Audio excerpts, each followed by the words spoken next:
আচ্ছা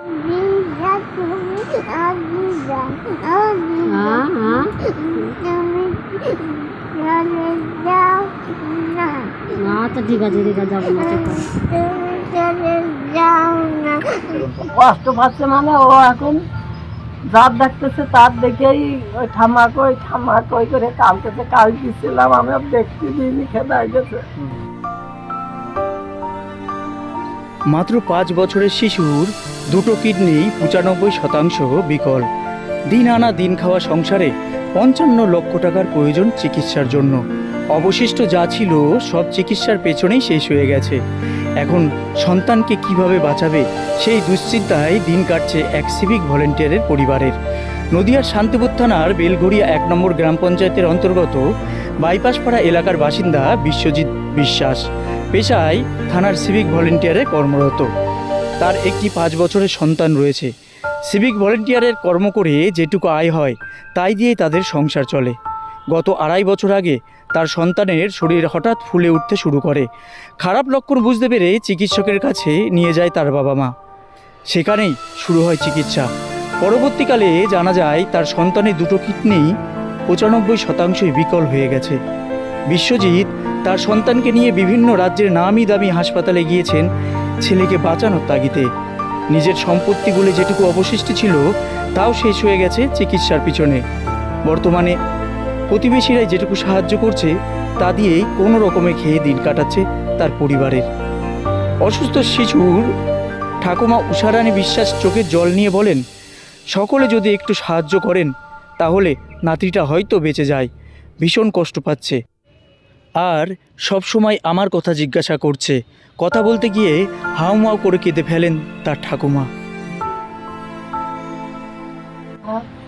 কি হয়েছে, কি রোগ জানেন? রোগটা হলো যে ফুলা রোগ, আর এখন তো হয়েছে কিডনি ডাউন।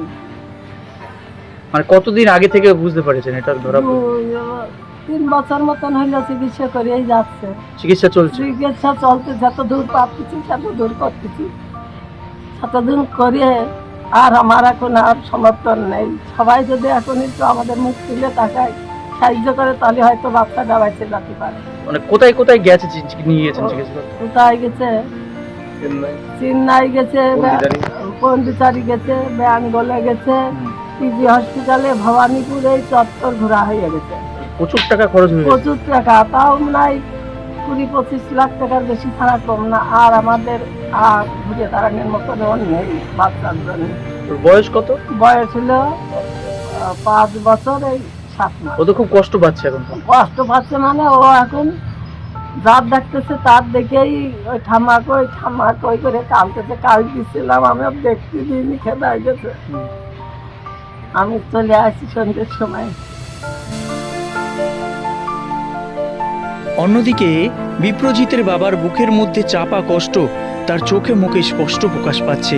সে যেন ছেলের কষ্ট আর সইতেই পারছে না। চোখে ছলছল করতে করতে নিজের ছেলের ছবি বুকে জড়িয়ে বলেন, আমি শুধু চাই আমার সন্তানকে বাঁচাতে। প্রথম হঠাৎ করে একদিন দেখলাম যে গা হাত পা হঠাৎ করে ফুলে যাচ্ছে। আচ্ছা, অতটা গুরুত্ব মনে হলো না। এবার আমাদের যেরকম হয় আর কি, প্রাথমিক যেসব ডাক্তার থাকে, ডাক্তারের কাছে নিয়ে গেলাম। ডাক্তার বললো কি যে কন্ডিশন খুব খারাপ আছে, মনে হচ্ছে কিডনিগুলো এফেক্ট করছে। আচ্ছা। তো তারপরে বাড়ি নিয়ে আসলাম। বাড়ি নিয়ে এসে দেখি ওখান থেকে ওষুধ টষুধ দিল প্রাথমিকের জন্য। তারপর আমরা মনোরমায় নিয়ে গেলাম। মনোরমায় রিপোর্ট করে দেখতে পারলাম যে ক্রিয়েটিন বেড়ে গেছে, কিডনির সমস্যা হয়েছে। এতদিন ট্রিটমেন্ট করছিলাম, বলছিল ট্রিটমেন্টেই ঠিক হয়ে যাবে, ট্রিটমেন্টেই ঠিক হয়ে যাবে। আমি তো অনেক জায়গায় গিয়েছি, সেটা তো মা বললোই।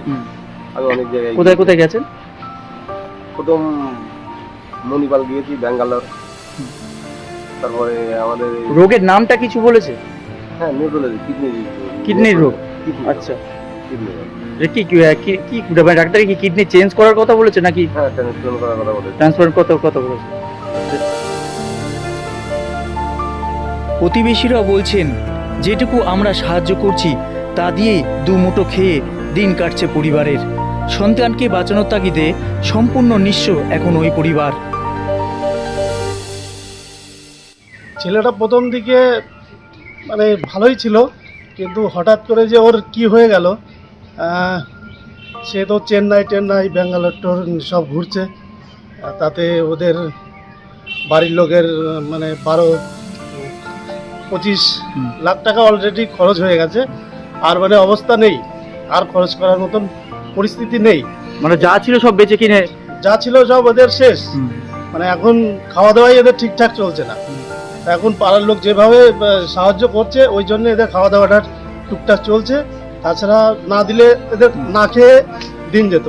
তা এখন যা পরিস্থিতি, এখন দুটো কিডনি ড্যামেজ হয়ে গেছে। এবার আমরা চাচ্ছি যে এই গ্রামবাসীর পক্ষ থেকে চাচ্ছি যে এখন বর্তমান 55 লাখ টাকা প্রয়োজন। এবার যদি মানে যেটুকু দেওয়ার মতন সবাই যাতে সাহায্য করে সেটাই সাহায্য করে। পৃথিবীর সব থেকে সভ্য জাতি তো হলো মানুষ। আমরা যদি সবাই মিলে কাঁধে কাঁধ মিলিয়ে হাতে হাত দিয়ে সাহায্য করি, তাহলে হয়তো নিষ্পাপ শিশুর প্রাণ বাঁচতে পারে। কথায় বলে না, বিন্দুতে বিন্দুতে সিন্ধু হয়। আসুন আমরা সকলে সেই কথা আরও একবার প্রমাণ করে বিপ্রজিতের প্রাণ বাঁচিয়ে তোলার প্রতিজ্ঞাবদ্ধ হই।